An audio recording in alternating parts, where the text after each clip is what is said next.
Hello बच्चों, welcome back to my YouTube channel maths plaza. तो बच्चों, आज मैं इस वीडियो में Bihar board class 7 science chapter 7 जिसका नाम है हवा, आंधी, तूफान। तो आज मैं इस चैप्टर से रिलेटेड सभी प्रश्नों का उत्तर कराने वाला हूं।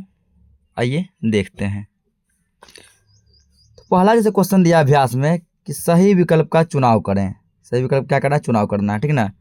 तो इसमें जो पहला प्रश्न दिया गया वो कह रहा है कि पवन दिशा सूचक का उपयोग कहाँ किया जाता है, ठीक ना। पवन दिशा सूचक का उपयोग कहाँ किया जाता है? पवन की दिशा जानने के लिए, पवन की गति जानने के लिए, वायु दाब जानने के लिए, पवन ताप जानने के लिए।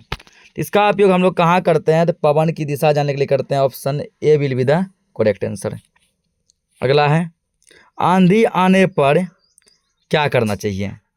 बाहर घूमना चाहिए, ये तो बिल्कुल गलत है। किसी पेड़ के नीचे बैठना चाहिए, हो सकता है पेड़ हमारे ऊपर गिर जाएगा, ये भी गलत है। छत पर चढ़ना चाहिए, ये भी गलत है। किसी घर के अंदर छुपना चाहिए, ये सही है। Option D will be the correct answer. अगला है, पवन वेग मापी क्या मापता है? पवन वेग मापी क्या मापता है? पवन ताप, वायु दाब, पवन वेग, पवन दिशा। नाम से ही पता चला कि पवन वेग मापी, यानी पवन वेग को मापने वाला। तो क्या मापेगा? पवन वेग ही मापेगा। Option C will be the correct answer. अगला, इनके उत्तर लिखिए, ठीक ना। उत्तर क्या किनका लिखना है? ये जो प्रश्न दिया गया इसका क्या लिखना है? उत्तर लिखना है। क्वेश्चन है, आप यह कैसे कह सकते हैं कि गर्म हवा ऊपर फैलती है, ठीक ना। हम कैसे कह सकते हैं गर्म हवा जो है ना वो ऊपर उड़ती है, फैलती है? तो जब हवा गर्म होती है तो मॉलिक्यूल्स की गति बढ़ जाती है। हवा जब गर्म होती है तो उसके मॉलिक्यूल्स की गति क्या हो जाती है? यानी अणु की गति बढ़ जाती है।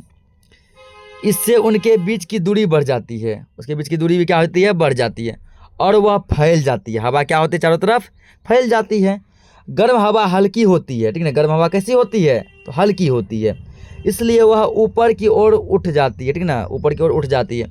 इस प्रक्रिया को हम प्रयोग द्वारा भी देख सकते हैं। उतना लंबा काहे कीजिएगा, बस इतना कर देंगे, ठीक है। गर्म हवा क्या होती है? हल्की होती है, इसलिए वो ऊपर की ओर उठ जाती है। इतना लिख देंगे, आंसर काफ़ी है।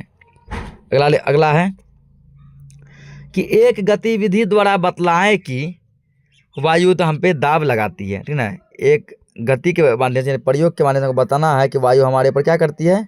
वायु हमारे ऊपर दाब लगाती है, ठीक ना। एक गति के माध्यम से हमको ये चीज़ बताना है।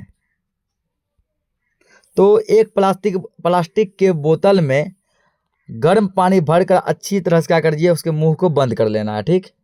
इस बोतल को ठंडा पानी में रख देना है, ठीक है। ठंडा पानी लिखाएगा, ठंडा पानी में रख देना है। जब बोतल ठंडा हो जाएगा तो बोतल के भीतर का वायु दाब कम हो जाएगा, ठीक है ना। बोतल के भीतर का वायु दाब कम हो जाएगा, क्योंकि हवा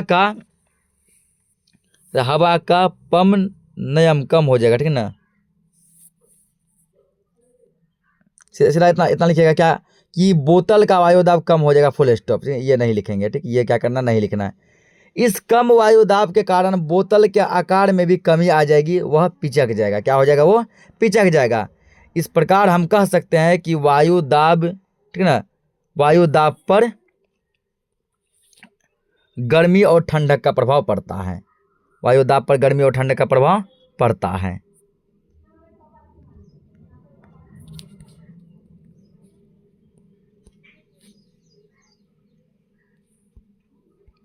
अगला है, तेज हवाएं उस क्षेत्र की वायु दाब कम कर देती। कैसे?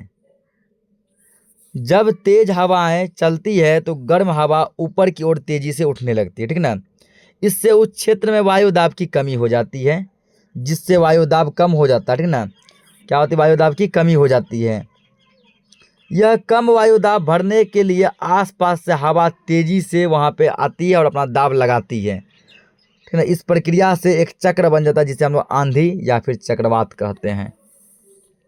अगला क्वेश्चन है कि आंधी में कमजोर छप्पर क्यों उड़ जाते हैं? जो छोटे कमजोर घर होते हैं वो उड़ जाते हैं, क्यों? जब आंधी आती है तो वायु दाब काफ़ी कम हो जाता है। इससे नीचे का वायु तेजी से ऊपर उठने लगता है। इस प्रक्रिया में कमजोर संरचना जैसे छप्पर हल्के होने के कारण उड़ जाती है, क्योंकि नीचे का हवा तेजी से ऊपर उठ रहा होता है और अपने साथ वो छप्पर को भी उड़ा ले जाता है, ठीक ना। अगला क्वेश्चन है, चक्रवात से बचने के क्या क्या उपाय हैं। तो पहला जैसे उपाय हो गया कि चक्रवात की सूचना मिलने पर तत्काल प्रक्रिया करनी चाहिए और सुरक्षित स्थान पर चले जाना चाहिए।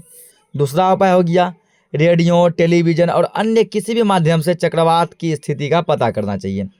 तीसरा हो गया, पड़ोसियों और समुदायों के लोगों से मिलकर उनकी सुरक्षा करनी चाहिए।